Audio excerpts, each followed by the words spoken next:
اب جو سلوشن ہے آپ نے کہا ریٹائرڈ جج کے سامنے سٹنگ جج جائے گا، یہ آلموسٹ کامیکل ہے، آپ کو لگتا ہے کہ یہ سلوشن نہیں ہے؟ دیکھیں بالکل یہ سولوشن نہیں ہے.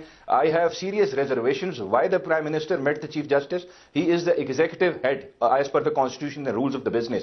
اس میں سو موٹو ہونا چاہیے تھا، سپریم کورٹ کا لارجر بینچ بیٹھنا چاہیے تھا. The P M is an accused in this case کیونکہ he is heading the intelligence agencies یا آپ کے ادارے وہ جن پہ الزام لگایا گیا ہے. سو اس پہ تو ان کو ملزم پیش ہونا چاہیے تھا، ان کے ساتھ مل کے آپ نہیں فیصلہ کر سکتے.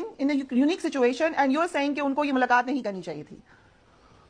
جی بالکل، اس پہ جوڈیشل فنکشنز پرفارم کرتے ہوئے ان کو نوٹس اینڈ سمن کیا جانا چاہیے تھا. اور باقی وہ لوگ جن پہ الزام لگا ہوا ہے، اس طرح یہ ریٹائرڈ جج کیسے انکوائری کرے گا؟ یہاں پہ سرونگ ججز جن کے پاس سیکورٹی ہے، پروٹوکول ہے، وہ تھریٹنڈ فیل کر رہے ہیں. ریٹائرڈ جج کیا اس کو تو 3 مہینے کے لیے پاورز ملے گی، پھر اس نے ریٹائر ہو کے گھر واپس بھی جانا ہے. تو ہاؤ وی کین انشور کہ he is independent, how we can sure he will be impartial, یا وداؤٹ اینی فیئر وہ اپنی فنکشنز پرفارم کرے گا؟ یہ تو ان لاجیکل سی بات لگ رہی ہے، مجھے اس چیز کی سمجھ نہیں آ رہی.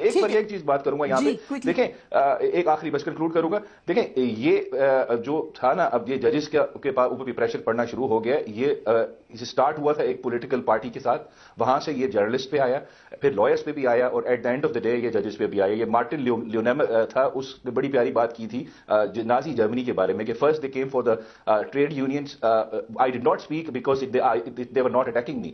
Then they came for the socialists. I did not speak because they were not attacking me. And then they came for me.